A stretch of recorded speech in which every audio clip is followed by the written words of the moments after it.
Welcome back. Our roundtable of journalists is here to break down the biggest items of the upcoming Missouri session. Please welcome Brian Ellison, host contributor with KCUR, and KMBC9 political reporter Michael Mahoney. Happy New Year, gentlemen.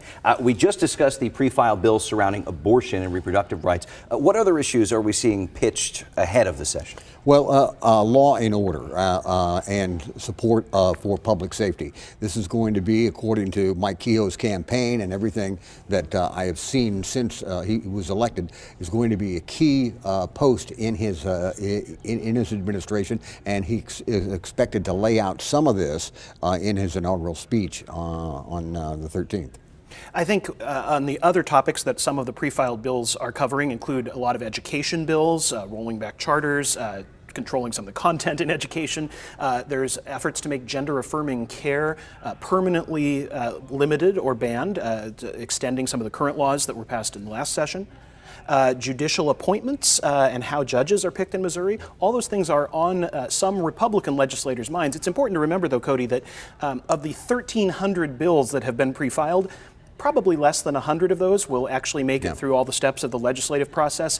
Pre-filed bills is a way to get a sense of what's on legislators' minds or what kinds of messages they're trying to send. It's not necessarily a good way to predict what will actually become law. You know, and the other thing is there will be, I expect, another run at state tax reform as well in this session. Yeah, you just mentioned Governor-elect Mike Kehoe will become governor in a little bit more than a week. He came on the broadcast and mentioned that he had a day one crime plan. What have we heard of that? Not very much in terms of details, and it's been that way throughout his campaign. One of the things that people are going to really be looking for is him putting some meat on that bone, especially in his speech on Inauguration Day, and then certainly in his State of the State speech. One thing we do know is that he's expressed a lot of support for police, whatever that might mean. It might mean increased funding, support for prosecutors. He has talked about his support for seizing state control of the St. Louis Police Department, similar to what already exists with Kansas City.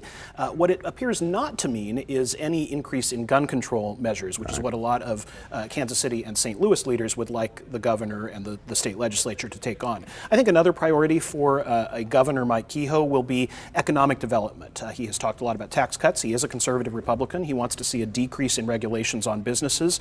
Whether he will be able to get those things through a legislature that has been plagued by gridlock over the past several sessions remains to be seen. And I think that's an interesting question, Cody, is will the departure of some members of the Freedom Caucus from the Senate allow Senate Republicans to get themselves more on the same page and actually bring about legislation? And then the other thing on economic development is what happens with the Royals and the Chiefs. This has been sort of kicked down the road, not only here in Kansas City, but at the state legislature. It's believed that the Kehoe administration will be sympathetic to some sort of state support, but how far, how much, and when remains to be seen. But that's going to be something that the Kansas City legislation and the Kansas City legislators, especially those ones in the leadership, John Patterson, Tony Luetkemeyer, will be in the middle of it. Yes, we said Kansas is still on the clock when it comes to the Star Bonds issue. Is this the new border battle? Yes, it has been the new border battle since this all came out on the Kansas side last spring. A lot of folks making predictions about where the Royals and the Chiefs will end up by the time we're celebrating next New Year's Day. Yep.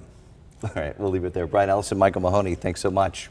Count on Heart of the Matter and KMBC9 News for coverage of this year's session. We will track the issues that matter to you on air and online at KMBC.com.